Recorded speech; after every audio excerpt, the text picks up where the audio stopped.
Lueroi's Pokemon Crystal Walkthrough, Part 54. What's going on, everybody? It's Lueroi! Welcome back to Pokemon Crystal version. In the last episode, we defeated the gym leader Misty, and then we cycled down the cycling road to get here to Fuchsia City.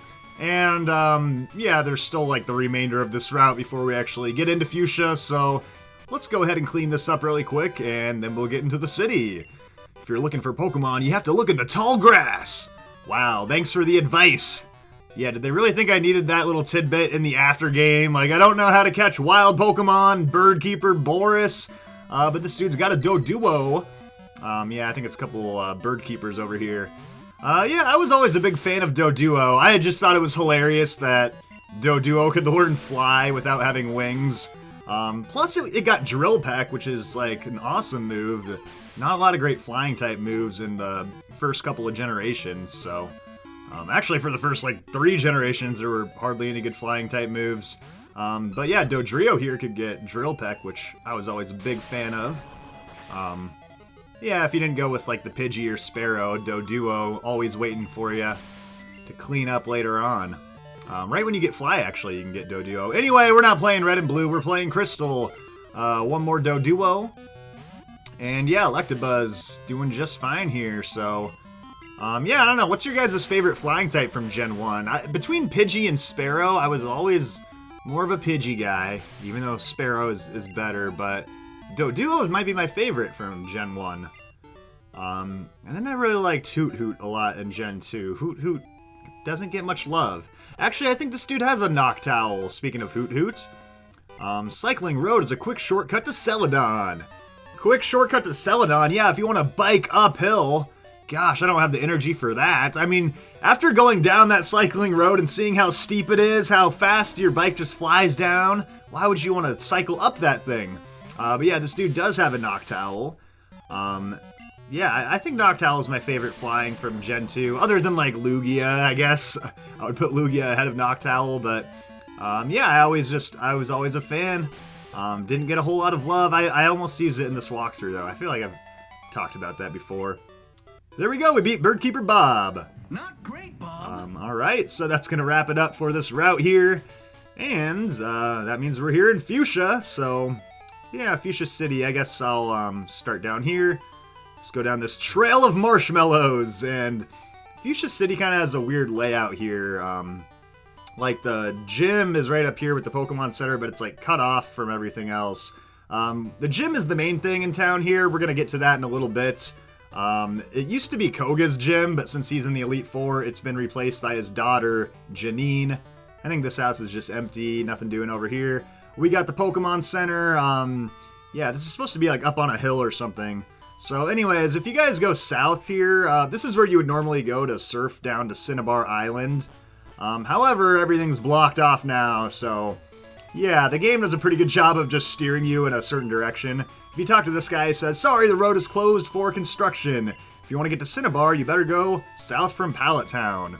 And the only way to get to Pallet Town is actually through Diglett's Cave. Because if you guys recall, when we were over by Misty's gym, Mount Moon was cut off, so we can't get to Pallet Town unless we go through Diglett's Cave, and luckily we have the Poke Flute to get Snorlax out of the way. So, yeah, the genius in me will have us going full circle back to Snorlax after covering the gym and everything here in Fuchsia City. So yeah, we'll stay in here for now. There's nothing to do south. What do we got over here? There's really nothing to do in Fuchsia, but we're going to take a look around. This is the Warden's house, the guy that owns the Safari Zone. But you're gonna find that he's not around anymore. Here's his granddaughter. He was the Safari Zone warden until he decided to go on a vacation. He took off overseas all by himself, and he quit running the Safari Zone, just like that. He didn't pass it along. He didn't, like, give it to his granddaughter. Hey, why don't you take over the Safari Zone? No, the stubborn dude just shut it down, and now no one can ever go in the Safari Zone again. He just, like, retired overseas and said, shut the whole thing down. No one will ever see these wild Pokemon again. Oh my gosh. So over here is, what, Route 15? We'll come over here after we defeat the gym leader. This is going to loop us all the way back over to the other side of the sleeping Snorlax. So, We'll get to that when we get to that, but for now, we'll just wrap up the north side of the city. This is an empty building, so don't even bother going in it. You can cut down this tree right here, though, to get to the back end of the city. And I always thought it was weird that they put all this stuff behind the cut trees, like this mart, for instance. Like, what kind of business model is this, where you put your mart behind HM01 cut? Like, how many people do you think have that HM? Not that many. Who's gonna be shopping at that mart? I guess this guy over here. There is a berry up here, though. This is like the one item that you can get in Fuchsia City, the burnt berry. Actually, that's not true. You can get a TM in Fuchsia City, but that's not until we beat the gym leader. And, oh, right, here's the safari zone. Look, it's closed. The warden is traveling abroad. Therefore, the safari zone is closed. He removed the frickin' front door. I mean, that is how you shut down a business right there. You just put it at a giant wall where the door used to be. So yeah, I guess, sucks if you ever want to go find the wild Pokemon in the Safari Zone. I guess they'll all just slowly die in there and go extinct. Yeah, no more Kangaskhan for anybody. So let's go ahead and cut this tree down. Actually, you can catch Kangaskhan in the rock tunnel. I might have completely missed that when I was in the rock tunnel, but if you're looking for Kangaskhan specifically, don't worry, you can find one. Anyways, that's going to do it for the quick tour of Fuchsia City. I'm going to go into the Pokemon Center, and I will be right back to take on the gym leader. Alrighty, gang, let's go do this thing. So, yeah, actually, really quick, I love the purple rooftops here to kind of go with the Poison-type theme. Yeah, if you didn't know, we got a Poison-type gym here in Fuchsia. And the gym leader is actually Koga's daughter. Her name is Janine.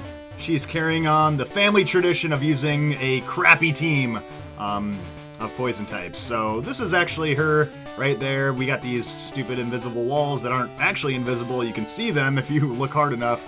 But yeah, everyone's disguised as the gym leader, so you're gonna think you're fighting the gym leader, and then it's gonna turn out to just be some random trainer. So yeah, we just got like 3 or 4 of these trainers, and yeah, actually, this is by far the easiest segment of the entire after game, so yeah, if you're someone that's like catching new Pokemon for the Kanto part, which actually would be a good idea, just start a whole new team for the Kanto region, but if you are doing some training with newer, under-leveled guys, this might be the gym to start with.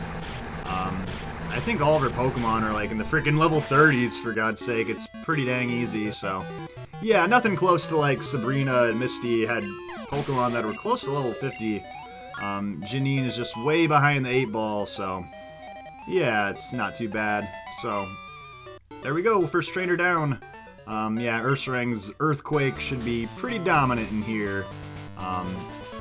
Ground and Psychic types work awesome. Of course, the whole gym's pretty easy regardless if you have those types. So here we go, another trainer battle. It's a dude. Camper Barry. Alright, yeah, I just watched the show Barry, actually, on HBO. I just finished the 2nd season. I thought it was pretty good. Like, way different than anything I was expecting, but it's one of those shows that I just got into after I started watching it. But yeah, let me know if you guys have seen Barry or if you thought it was any good. I am looking for a new show to watch, though, so definitely give me some recommendations down below. I would love to hear what you guys are watching right now. I'm kind of looking for more of like a drama, more so than something like The Office or whatever, but yeah, let me know if there's anything good. I mean, I've at least heard of all of the really popular ones, so maybe give me something a little offbeat, something not too mainstream. But anyways, let me switch up my team here. Ursaring, I'm going to give you a little bit of a break. And Cosmo, you are falling behind in levels. I don't want to forget about you. You're only at level 40. I gave Umbreon a bunch of experience at the beginning of the after game because we were fighting the Sabrina gym. But Umbreon hasn't really gotten a whole lot of chances here. And that's mostly because Umbreon's not like a one-hit KO machine, so, you know, it's not so often I can just switch into Umbreon and sweep through a team, but yeah, I'll throw him in there now because I do have a new move on Umbreon. I don't know if I've gotten a chance to use it yet, but I taught Cosmo the TM for Curse, which is an outstanding move in my opinion. One of the best in the game. It's going to boost up my attack and my defense. It's going to lower my speed though, but I don't care too much about the speed drop. It's not a big deal. I want that attack and defense boost. It helps out a lot. I did get poisoned here, and looks like I'm still faster than Gloom, even with the speed drop. Yeah, Gloom's just really slow, but that curse is nice because I mentioned Umbreon's not really a one-hit KO machine. Well, you use one curse, maybe two curses, and then Umbreon just starts knocking guys out quickly, so... Yeah, and you might notice that I didn't get hit by the poison there. If you one-hit KO the opponent, then the poison doesn't actually dish out any damage in between turns, so... That is a nice little bonus for me, because I can probably manage to get through this whole battle without taking any damage from poison, so... yeah, apparently that's the cure for poison, is if you just continue to kill whatever's in your path, then the poison won't affect you, I guess. And next up is another Gloom, so... yeah, should be able to finish this off, no problem. Frickin' level 30 Gloom. What an embarrassment. Here we are on our, what, frickin' 13th gym badge, dealing with level 30 Gloom. Alright, Lass Alice was defeated. Lallis! Alright, let's use that full heal so that the poison doesn't trigger every few steps. Alright, heal that up, and I guess I'll keep Cosmo up in front. Doesn't have the typing advantage, but why not? This is the gym leader right here. We'll skip her for now and fight this one over here. Fooled you, haha! You didn't fool me. I knew it was you. You can fight this trainer right when you get inside, but for whatever reason I got to her last. It's Lass Linda! And she's got a Bulbasaur. Alright. Oh, I was just mentioning in the last video how I feel like I've seen a lot of the starter Pokemon, but I hadn't seen Bulbasaur for a while, so here's a Bulbasaur, but yeah, return. I don't even need a curse to take this guy out with one return, so there we go. Yeah, we are cruising here. What's next? Got an Ivysaur. Oh, you know what? She's got the whole lineup, doesn't she? Bulbasaur, Ivysaur, Venusaur. We'll go over to Hot Sauce, who I snatched out of the PC. I'm just realizing now I didn't even actually heal my Pokemon in the Pokemon Center. I keep doing that throughout this entire walkthrough. I can't count the number of times I've just gone in the Pokemon Center and then like in between videos, and then I just come back and it turns out I didn't heal at all. But yeah, all I did was switch out to Hot Sauce here. That's just how far ahead my team is, that I don't even take damage to bother healing. Alright, here's the Venusaur, and you know what, I don't even think I need Fire Blast to knock this thing out. We should be able to take care of business with just a Fire Punch here, so yeah. You know what, this Venusaur right here is, this Venusaur is probably better than anything that's actually on Janine's team. I mean, gosh, she should have used one of these. But whatever. They just wanted to give her a bunch of crappy Weezings. Alright, there we go. Alright, so that's gonna bring us to the gym leader. Yeah, what a crazy challenge that was to get here. So what do I gotta do? Oh yeah, I'm gonna switch up my team here. I think Electabuzz is probably the best one to start off because she leads with her Crobat, who is a really fast Pokemon, so I can outspeed it with Electabuzz, who's also super effective, so yeah, let's get the show on the road. Foo foo foo foo foo. Why does everyone in the Koga family always say foo foo foo foo foo? That's their way of laughing. It's a creepy laugh, if you ask me. But yeah, this is Janine of Fuchsia City. Yeah, the worst gym leader of all time. Yeah, here we go. Yeah, like, she has 5 Pokemon, but I swear none of them are even level 40. It's embarrassing. But yeah, Crobat. I guess Crobat's a decent Pokemon. It's not like it's... I mean, it knows, like, Wing Attack. That's its only attacking move. I mean, this thing knows Confuse Ray and Supersonic. I mean, come on. Confuse Ray and Supersonic? I mean, you couldn't give it Toxic? Give it Toxic! You have the TM for Toxic! Why do you have Supersonic and Confuse Ray? Oh, it's just ridiculous, but... let's see what's next. Weezing. Let's go ahead and we'll switch over to Politoed, get it with the Psychic. That's the best method for taking out Weezing. She's got a couple of these on her team. One was not enough, so she's got 2 Weezings. I think they both have the same moveset. These ones actually do have Toxic, which is a good move on Weezing. They also have Explosion, which is what you really got to watch out for. Yeah, I don't think anyone's ever actually lost this gym battle in the history of Pokemon Crystal, so I dare you to be the first. You'd have to I don't know. I guess some people probably do. Like, I don't know. Do you guys ever just start over with a brand new team or try to catch a bunch of new Pokemon? Maybe that's the way to go in the Kanto Challenge. I mean, it wouldn't help you out for the red fight, but maybe that's the idea, is that you just got to start over with a new team. But yeah, Ariados. I don't even need to bother telling you guys what these Pokemon have as moves. I mean, this is essentially like the equivalent of like a Team Rocket fight. But yeah, it's the same. It's like basically a spitting image of Koga's team, only like 2 or 3 notches worse and less threatening. So yeah, here's the other Weezing. Psychic it to the face. I'm almost out of Psychics from the cycling road.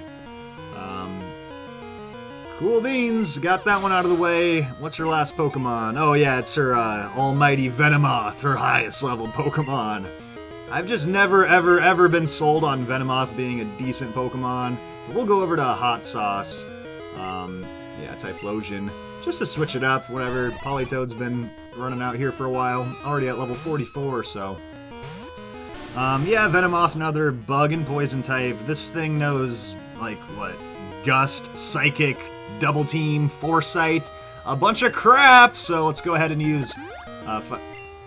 Oh my god, she used a dire hit! You've got to be kidding me! Oh my god, a dire hit! That is hilarious.